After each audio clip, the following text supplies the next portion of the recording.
नागपुर शहर के सकरदरा थाना क्षेत्र में बड़ा ताजबाग इलाके में शुक्रवार देर रात दो गुटों के बीच पुरानी रंजिश खूनी संघर्ष में बदल गई। आरोप है कि कुख्यात मोहम्मद अमन इरफान शेख और उसके साथियों ने दूसरे गुट के सदस्य पर चाकू से ताबड़तोड़ हमला कर गंभीर रूप से घायल कर दिया। घटना के बाद इलाके में तनाव का माहौल बन गया है। हालांकि इस मामले में 3 आरोपियों को पुलिस ने गिरफ्तार किया है, जबकि उनके अन्य साथियों की तलाश कर रही है। जानकारी के अनुसार मोहम्मद रियाज अपने जन्मदिन के मौके पर अपने साथियों के साथ बड़ा ताजबाग स्थित एक होटल में भोजन करने गया था। इसी दौरान भोजन को लेकर होटल में मौजूद लोगों से कहासुनी हो गई। आरोप है कि इसके बाद मोहम्मद अमन शेख ने अपने भाई मोहम्मद एहसान शेख को फोन कर मौके पर बुलाया। कुछ ही देर में 6 से 7 साथियों के साथ वहां पहुंचा और दोनों पक्षों के बीच विवाद शुरू हो गया। सकरदरा पोलीस स्टेशनच्या हद्दीमध्ये या ताज हॉटेल SBI बँकेच्या बाजूला ओलिया नगर मोठा ताजबाग उमरी रोड नागपूर या ठिकाणी फिर्यादी शेख साहिल शेख शब्बीर व त्याचा मित्र मोहम्मद रियाज उर्फ टिल्ली मोहम्मद रफिक शेख वय 23 वर्ष व त्याचा अजून एक मित्र असे तिघं हे जेवण करण्यासाठी त्या हॉटेलमध्ये गेलेले होते।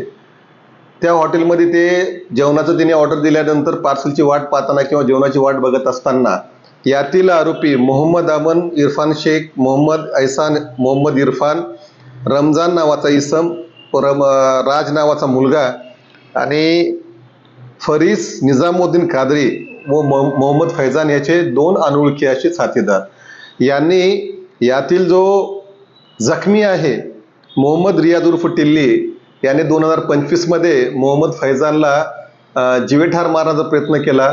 त्याबाबत सकरदरा पोलीस स्टेशनला एक 307 चा गुन्हा दाखल करण्यात आलेला होता। त्या गुन्ह्यामध्ये हा जखमी हा त्याच्यामध्ये आरोपी होता।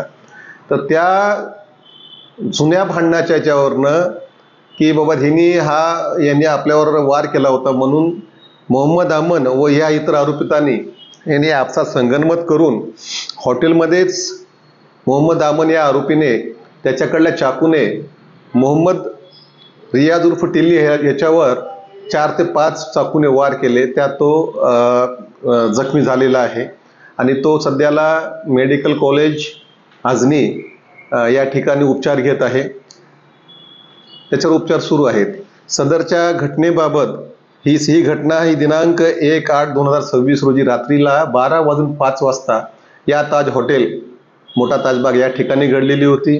सदर घटनेची फिर्याद शेख साहिल शेख शब्बीर यांनी दिल्यावरून सकरदरा पोलीस स्टेशनला अपराध क्रमांक 349/26 कलम 109 कंसात 1 191 कंसात 2 191 कंसात 3 296 238 61 कंसात 2 आणि 3-5 भारतीय न्याय संहिता सहकलम 135 महाराष्ट्र पोलीस कायद्याप्रमाणे गुन्हा दाखल करण्यात आलेला आहे।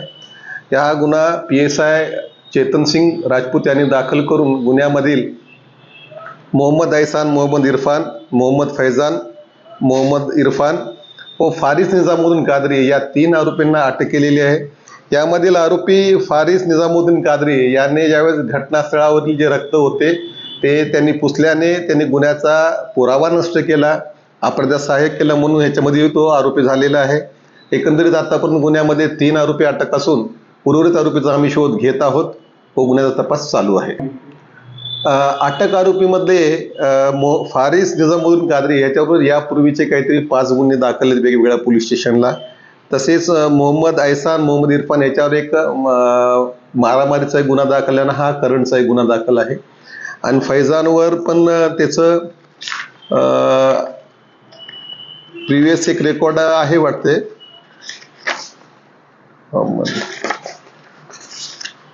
फैजानवर सुद्धा एक एहसानवर गुन्हा दाखल नाहीये, मोहम्मद फैजानवर एक मारामारीचा गुन्हा दाखल आहे ना हा करंटचा गुन्हा दाखल आहे।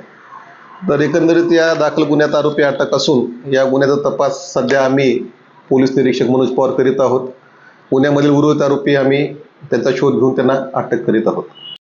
आरोप है कि विवाद के दौरान मोहम्मद अमन शेख ने रियाज उर्फ टिल्ली पर चाकू से हमला कर दिया, जबकि अन्य आरोपियों ने भी उसके साथ मारपीट की। बीच बचाव करने पहुंचे सोहेल शेख के साथ भी मारपीट और गाली गलौज की गई। गंभीर रूप से घायल रियाज किसी तरह वहां से निकलकर मदद के लिए पहुंचा, जबकि उसके साथी ने सकरदरा थाने में शिकायत दर्ज कराई।